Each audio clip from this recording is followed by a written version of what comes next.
Hello, my name is Steve Godfrey, and I'm presenting at the 2021 Joint Statistical Meetings on a project completed by Statistics Without Borders, or SWB, in collaboration with Client to Consultant Bridge, or C2CB. We appreciate your time in viewing this overview video and encourage you to reach out to me or SWB if this project or this type of volunteer work interests you. By way of introduction, I am a product manager in PayPal's Global Data Science Group, in addition to being a volunteer with Statistics Without Borders. Our agenda includes 4 aspects related to the project. First, we'll establish the need for the product we built. Second, we'll discuss the approach the team took in addressing this need. Third, we'll review the product and its supporting pipeline. And finally, we'll finish with a discussion of learnings. The need was established by the lockdowns and stay-at-home orders in the United States in the early days of the COVID-19 pandemic in the spring of 2020. These lockdowns caused tremendous financial stress for small businesses since many were forced to lock their doors in response to regional orders to shelter in place, and those that could stay open frequently saw a dramatic decrease in customer activity.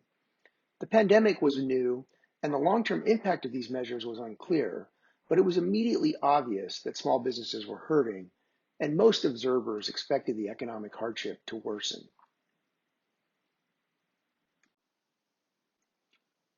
Fortunately, federal, state, and local governments, along with for-profit and nonprofit entities, stepped in to provide aid to small businesses through numerous and varied aid programs.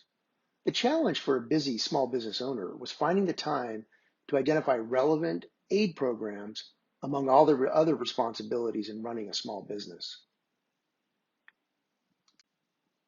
Searching for relevant aid programs turned out to be a time-consuming and challenging task since programs were new and unknown and often had eligibility and timeline requirements. Web searches returned many findings, frequently pointing to irrelevant or redundant programs. Double-clicking each search result was a time-consuming and laborious exercise.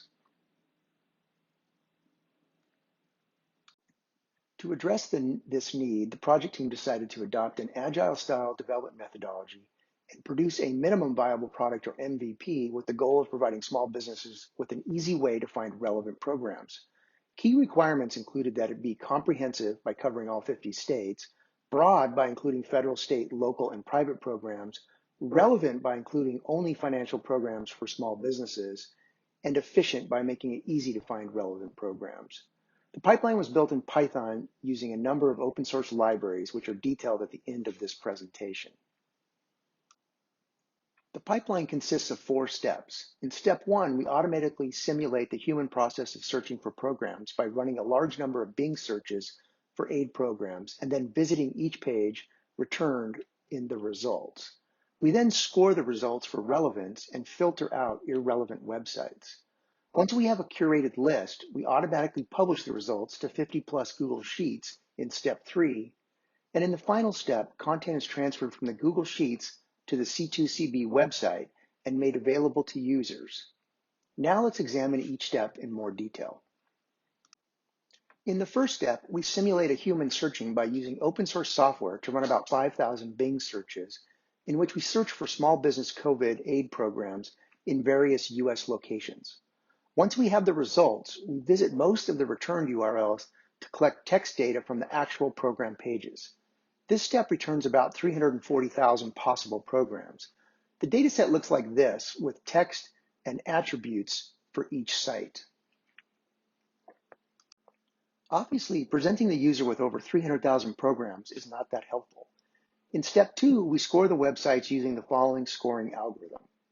Before describing the logic, I should note that such supervised modeling requires a training and testing data set in which the programs are labeled as relevant or irrelevant. To create this set, volunteers from both SWB and C2CB did what is commonly required in constructing machine learning data sets. They hand-labeled about 1,000 program sites. The algorithm's logic follows 3 steps. First, we score for the likelihood that the site is a media or aggregator rather than a primary aid program site, and for whether the program is already closed. Second, we score relevance to the small business topic. Here, we use open source natural language processing tools to create a vector of embeddings to represent web page text. These embeddings are then fed into a logistic regression model for scoring. Third, we filter the sites that do not meet relevance or media aggregator closed targets. These steps reduce the output population from 340,000 to about 2,100 program sites. The output dataset looks like this, with a new score column added.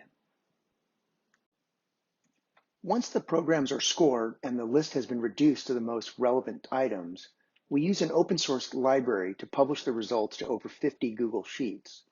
As you can see here, there is a sheet for each state, plus a few others.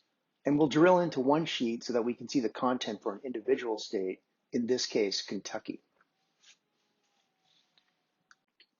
In the final step, the program listings are integrated into the C2CB website in an organized presentation, allowing easy browser access. Users can now quickly search for aid programs that might be relevant to them, since the list has been curated and finding their geographic region requires just a few mouse clicks. I'll conclude with some learnings from this project.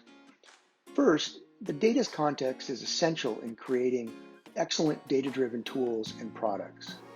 In this case, this meant understanding the output's use and managing the input and machine learning scoring processes such that the results added value. It also meant understanding the challenges and limitations of working with unstructured data, such as that found on websites. This approach of scraping and employing machine learning to automatically curate scraped results can be an effective tool in many use cases. This is particularly true because it can be quickly launched at a low cost using standard personal computers running freely available open source software. However, web data is remarkably unstructured since most websites are uniquely constructed, and parsing through the HTML and JavaScript objects underlying sites can be tedious.